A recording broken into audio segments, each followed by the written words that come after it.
Hi fam welcome to cricket info channel guys. இந்த video எதுக்குன்னு பார்த்தீங்கன்னா, ஒரு ரூமர் பரவிக்கிட்டு இருக்கு. உங்களுக்கே தெரிஞ்சிருக்கும். Yes, Gill replace Rohit Sharma in ODI கேப்டன்சின்ட்டு, ஒயிட் பால் கேப்டன்சின்ட்டு ஒரு பெரிய ரூமர் போய்க்கிட்டு இருக்கு. Guys, please please don't believe that. Yes, உங்களுக்கே தெரியும் Rohit Sharma white ball legend and Rohit Sharma most probably 2027 world cup ஆடணும்னு தான் எய்மில் இருக்கு. மேபி அதனால தான் டெஸ்ட் கிரிக்கெட்டை கூட ரிட்டையர் ஆனது ஒன் ஆஃப் த ரீசனாக இருக்கலாம். ஓடிஐ அவ்வளோ லாங்க்கு ஆடணுன்ட்டு. அண்ட் அஃப்கோர்ஸ் விராட் கோலியும் சேம் பிளான் தான் இருக்கும். அண்ட் கில் டிசர்விங் கேப்னா கேட்டிங்கன்னா இப்போ சொல்ல முடியாது.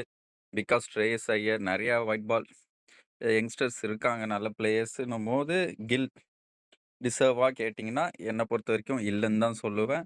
At the same time last 1 இயரில் 2 கப்ஸ் அடிச்சு ஐசிசி கப் அடிச்சு கொடுத்த ரோஹித் சர்மாவை பிசிசிஐ தூக்குமான்னு பார்த்தீங்கன்னா வாய்ப்பே இல்லைங்க. கண்டிப்பாக 2027 வேர்ல்டு கப் கேப்னா ஆட நிறைய வாய்ப்பு இருக்குது Rohit சர்மாவுக்கு. See you in next video. Bye.